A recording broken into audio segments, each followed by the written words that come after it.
Imagine a quiet, medieval town at dawn. The mist lingers low over the rooftops, curling between narrow streets paved in uneven stone. Above the stillness, a sound begins to stir, deep and resonant, a bell calling through the pale air. It's not hurried or harsh, but rhythmic, slow and full of weight. The sound seems to travel through the very bones of the town, echoing across the fields beyond. In the age before clocks ruled every hour, bells marked the rhythm of daily life.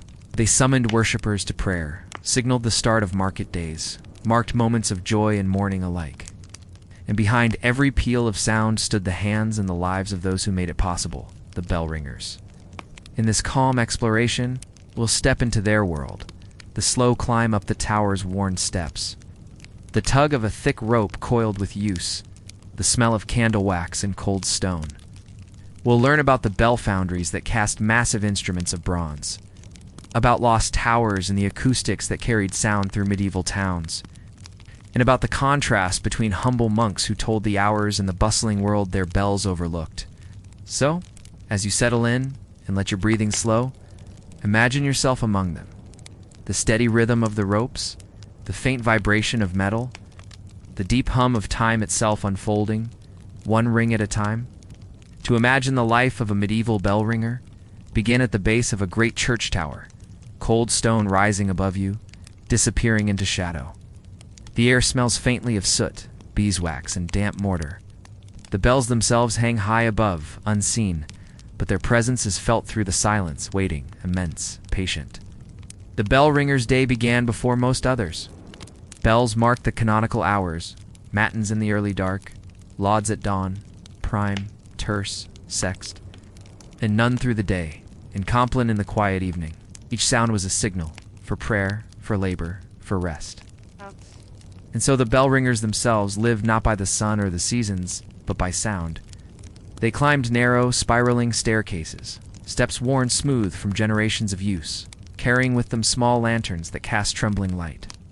At the top, in the ringing chamber, ropes hung from the bells above, each one tied to a massive wheel of timber and iron. The ropes were thick, fibrous, and smelled faintly of tar and hemp. When the moment came, the ringer would grasp the rope, bracing his weight. He would pull in long, measured rhythm, letting the rope coil through his hands and rise again. The bell would begin to move slowly at first, a heavy groan of metal against air, and then swing freely, its voice blooming outward, rich and immense. In small towns, the bell ringer was sometimes a monk or a lay servant of the church. In larger cities, it might be a guild profession, shared among trained men who understood the balance and timing of multiple bells. The art of change ringing, with its intricate patterns, came later, but even in these early centuries, skill mattered. A mistimed pull could twist a rope or cause a bell to strike unevenly. When the ringing ceased, there was a long moment of stillness. The tower would hum faintly as vibrations faded through the stone. Outside, life resumed, traders opening stalls, shepherds driving flocks, children chasing geese along the lanes. Inside, the ringer would rest a moment in the half-dark, breathing in the dust and calm before the next call. Beyond ringing, the work involved constant maintenance. Bells gathered soot from candles and smoke drifting upward. Pigeons nested in the timbers, and iron fittings rusted in the damp air. Ropes frayed, pulleys wore down, and sometimes cracks appeared in the bronze. Ringers would polish clappers, oil hinges, and mend what they could. The tower was both a workplace and a world apart, a high, quiet realm of shadows and echoes. On feast days, the ringing lasted longer. Weddings, processions, and great holy days filled the air with layered sound. From the ground, people would pause to listen, the tones overlapping, rising, and falling like a tide.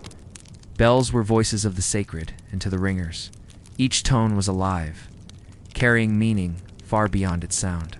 And when storms came, those long, rumbling nights of wind and rain, the bell tower shuddered. Lightning might strike nearby, wind might tear at the roof, yet still the bell stood fast. Many believed its ringing could ward off storms or scatter evil spirits. And so, at times, even in danger, a ringer would climb the tower to sound it through the thunder. Imagine him there, one man in the height of the tower, surrounded by darkness, pulling at the rope as the great bronze shape above swayed and sang. The sound would roll out over fields and rivers, a steady voice against the chaos of the night. In the heart of a medieval city, perhaps Rouen, perhaps London, a furnace once burned through the night. Its glow turned the faces of men to amber and shadow, and in the courtyard of a foundry, the air was heavy with the scent of charcoal, molten metal, and earth. The making of a great bell was not merely a craft, it was a ritual, a moment that joined art, faith, and patience. Imagine the bell founder standing before his furnace, sleeves rolled high, face streaked with ash. His hands are calloused and dark with soot, but steady. Around him, apprentices move with quiet purpose, carrying clay molds, tending fires, stirring the crucible. Each movement is deliberate, almost reverent. For one mistake, a crack in the mold, a misjudged temperature, could ruin the work of months. The process began with what was known as the false bell. A core of brick and clay was built to shape the bell's hollow interior. Over this, wax was spread in a perfect curve, forming the bell's eventual shape. Decorative inscriptions, saints' names, or simple patterns of vines were pressed into the wax. Then, layer by layer, the outer mold was applied, a hard shell that would hold its form when the wax was melted away. When ready, the wax was heated out, leaving a cavity between core and shell. Into this space, molten bronze, a glowing river of copper and tin, was poured. The air shimmered with heat. The foundry fell into near silence, save for the hiss and murmur of metal meeting earth. Many bowed their heads, whispering prayers as the bell took form in the unseen dark of its mold. Days later, when the metal had cooled and hardened, the earth casing was cracked open. The first glimpse of the bell was like discovering treasure. Dull at first, it would soon be polished until it caught the light, its inscriptions clear and bright. Each bell bore not only a name but often a blessing or warning, cast into the metal forever. The bell of St. Paul's in London, for instance, was immense, a marvel of its age. Cast in the 14th century, it required teams of men to hoist it, using wooden cranes and great winding wheels.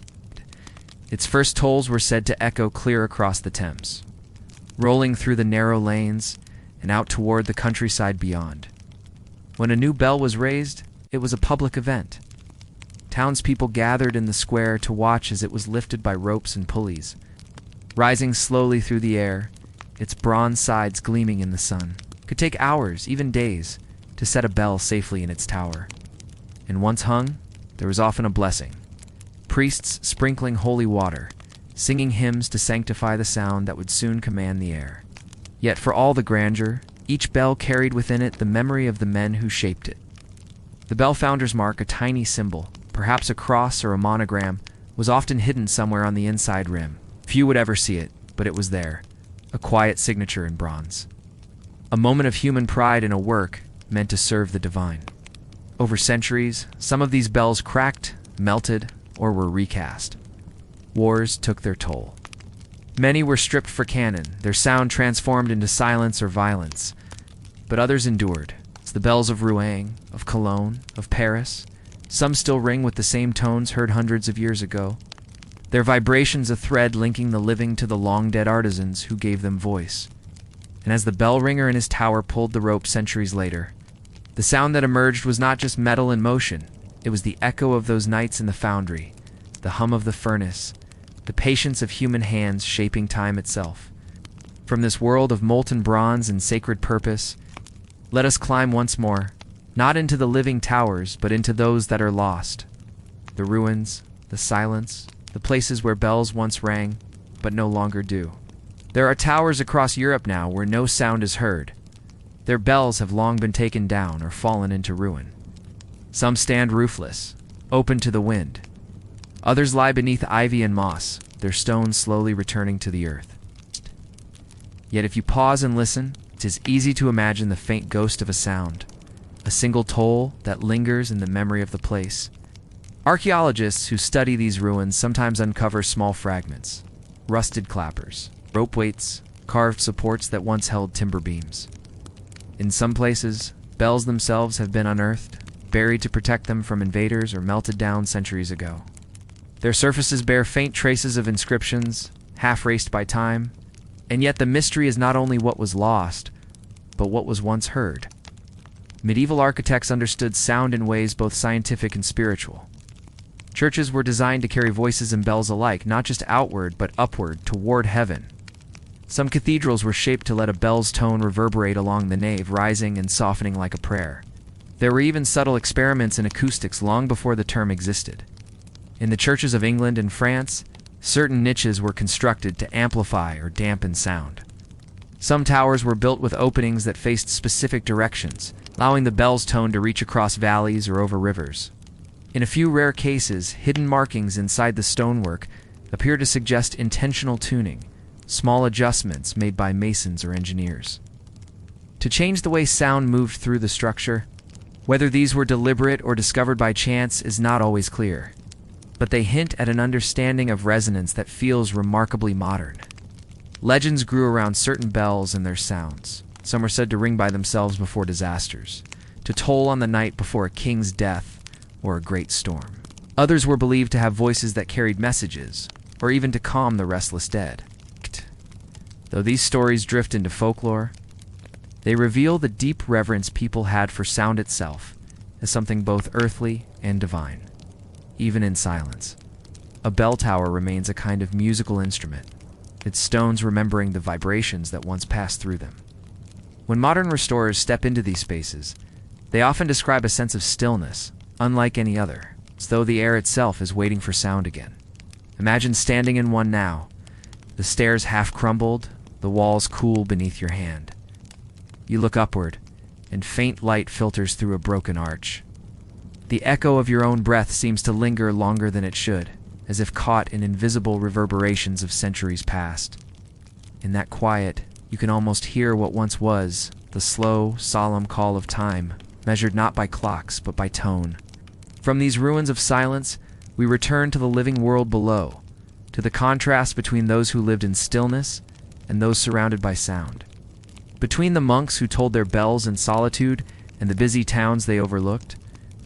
In a monastery on a quiet hillside, a single bell might mark each passing hour. Its tone was soft, regular, and deeply familiar, a voice that ordered the day. The monks rose, prayed, ate, and worked by its sound. Their lives were bound by repetition and calm, a rhythm intended to mirror divine constancy. Below, in the towns and cities, bells rang with a different energy. They announced markets, curfews, and public meetings. They celebrated victories, warned of fires, and signaled time for work or worship. The same instrument that guided monks toward silence also stirred crowds into motion. From the cloister to the square, the bell linked every life. In villages, the farmer paused in his field when he heard the noon bell. In cities, merchants closed their shutters when the evening toll sounded. The sound carried through air thick with the smell of wood smoke and bread ovens. Over rooftops and rivers, through both solitude and bustle. And though their worlds rarely met, the monks above and the townspeople below shared the same temporal heartbeat. The bell was the thread between them, a reminder that, however different their lives, they moved through the same hours, marked by the same sound. In time, clocks would take over. The bell's authority would diminish, its tones replaced by the tick and chime of mechanism. Yet even then, the memory of those voices in the air lingered deep, human, and resonant. As we drift back from these towers of stone and sound, imagine again the hush of early morning. The air is cool, the town still sleeping, a faint mist clings to the rooftops. And then, from somewhere high above, the first bell rings. Its tone is steady, ancient, and pure. The moment time itself seems to pause, the world listens. Then slowly life resumes, the day begins, one sound flowing into another. The bell ringer steps back from his rope, wipes his hands, and looks out across the waking town. His work is done for now, yet its echo continues in the air, in the stone, and in the quiet rhythm of all who hear it. And so, as you rest and breathe, let that sound fade softly into your thoughts, the slow toll of centuries, marking nothing more urgent than the steady passage of time itself.